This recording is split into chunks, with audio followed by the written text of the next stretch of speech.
வணக்கம், இது உங்கள் தமிழ் சைனிக்.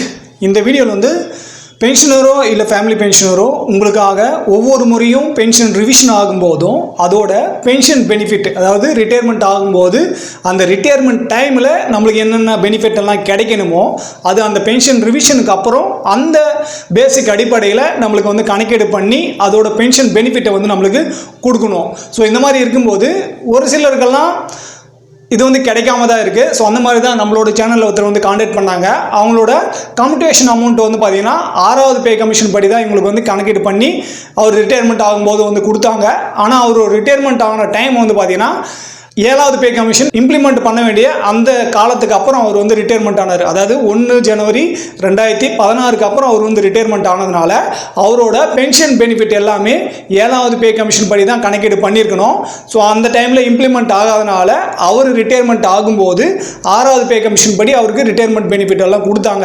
ஸோ அவங்களுக்கு கிடைக்க வேண்டிய மற்ற அமௌண்ட் எல்லாம் கிடைச்சாலுமே கம்யூட்டேஷன் அமௌண்ட் வந்து 4,85,937 ரூபா வந்து அவங்களுக்கு வந்து கிடைக்காம இருந்தாச்சு. கடந்த 10 வருஷமாக அவங்களுக்கு வந்து இந்த அமௌண்ட் வந்து கிடைக்காதான் இருந்தாச்சு. இப்போ நம்மளோட சேனலில் கான்டாக்ட் பண்ண பிறகு நம்ம அதுக்கான ஆக்ஷன் எடுத்து இப்போ அந்த அமௌண்ட் வந்து அவங்களுக்கு கிரெடிட் ஆகிடுச்சு. ஸோ இந்த அமௌண்ட் வந்து அவங்களுக்கு எப்படி கிடைச்சாச்சு, எதனால் கிடைச்சாச்சு, உங்களுக்குமே இந்த மாதிரி ப்ராப்ளம் இருக்கா இல்லையான்னு சொல்லிட்டு நீங்கள் எப்படி செக் பண்ணலாம் அப்படின்றத பற்றி தான் இந்த வீடியோவில் வந்து டீட்டெயிலாக வந்து பார்க்க போகிறோம். ஸோ இந்த வீடியோ பார்க்கறதுக்கு முன்னாடி என்னோட வேண்டுகோள் என்னென்னா, முதல் முறையாக நம்மளோட சேனல் பார்க்குறவங்களும் அதே போல் இது வரைக்கும் நம்மளோட சேனலை சப்ஸ்கிரைப் பண்ணாதவங்களும் தயவு செஞ்சு சேனலை சப்ஸ்கிரைப் பண்ணி சேனலுக்கும் பென்ஷனருக்கும் உங்களோட சப்போர்ட்டை வந்து கொடுங்க.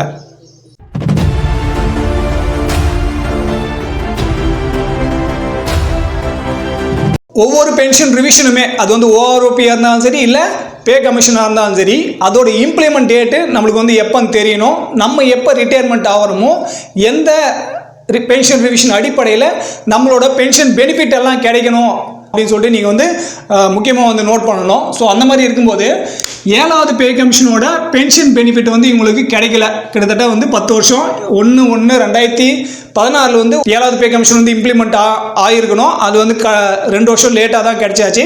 ஸோ அதே போல் இப்போ 1/1/2026 8வது பே கமிஷனுமே வந்து கிடைக்கணும். ஸோ இதுவுமே அதாவது இந்த 1 ஜனவரி 2026 அப்புறம் யாரெல்லாம் இப்போ ரிட்டையர்மெண்ட் ஆனீங்களோ இந்த 8வது பே கமிஷன் இம்ப்ளிமெண்ட் ஆகிற வரைக்குமே இந்த மாதிரி பிரச்சனை இருக்கும். இதுக்கிடையில் யாரெல்லாம் ரிட்டையர்மெண்ட் ஆகிட்டு வரீங்களோ உங்களுக்கு கண்டிப்பாக இந்த மாதிரி பிரச்சனை வந்து வரலாம். ஸோ அதனால் கவனமாக வந்து வீடியோ பாருங்கள். ஸோ இவங்களுக்கு கிடைச்சிருக்கிற அமௌண்ட்டு 4,85,937 ரூபா வந்து இவங்களுக்கு அமௌண்ட் வந்து கிரெடிட் ஆகிடுச்சு. நம்ம வந்து கிரீவன்ஸ் வந்து பார்த்தீங்கன்னாக்கா இந்த மாதம் 6ஆம் தேதி தான் வந்து நம்ம கிரீவன்ஸ் போட்டோம். ஸோ கிரீவன்ஸ் போட்டு 21 நாளுக்குள்ளேயே நம்மளுக்கு வந்து அந்த கிரீவன்ஸ் வந்து ப்ரொசீட் ஆகிட்டு அவங்களுக்கு வந்து அமௌண்ட் கிடைச்சாச்சு. ஸோ இந்த எம்ப்ளாயி வந்து பார்த்தீங்கன்னாக்கா டிஃபென்ஸ் சிவிலியனு. ஸோ டிஃபென்ஸ் அந்த சிவிலியன் வேலை பண்ணிவிட்டு இவருக்கு வந்து ஸ்பார்ஸ்லேருந்து தான் பென்ஷன் வந்து கிடைச்சிட்ருக்கு. இவங்க வந்து நம்ம முக்கியமாக இவரோட டேட் ஆஃப் டிஸ்சார்ஜ் மட்டும் தான் எடுத்திருக்கோம். 31 ஆகஸ்ட் 2016 இவர் எப்போ என்ரோல்மெண்ட் ஆனார், எத்தனை வருஷம் சர்வீஸ் பண்ணார் அதெல்லாம் நம்ம வந்து எடுக்கல.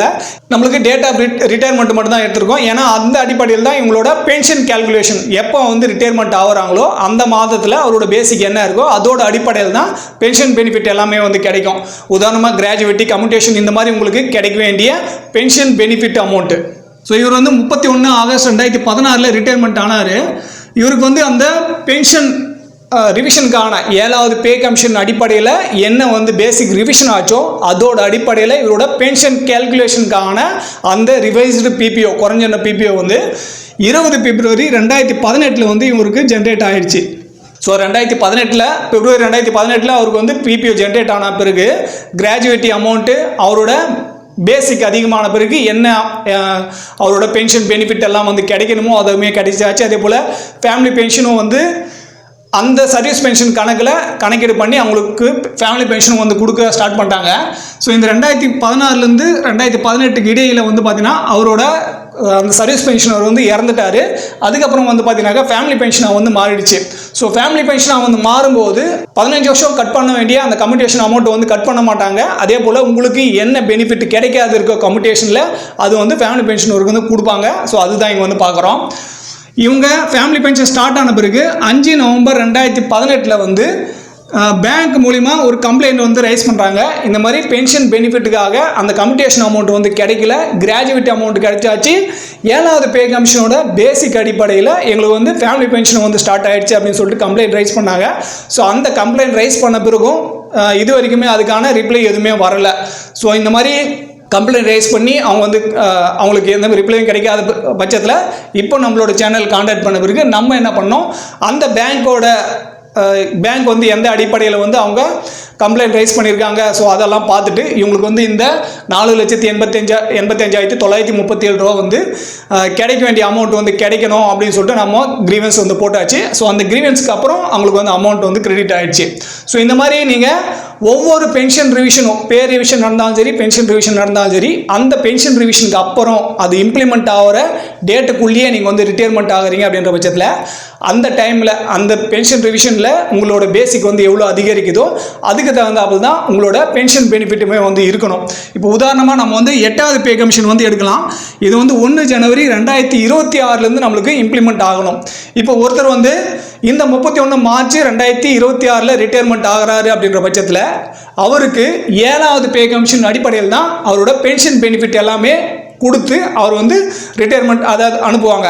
ஸோ இப்போ 8வது பே கமிஷன் வந்து நம்ம டிசம்பர் 2028 இம்ப்ளிமெண்ட் ஆகுதுன்னு வச்சுக்கலாம்.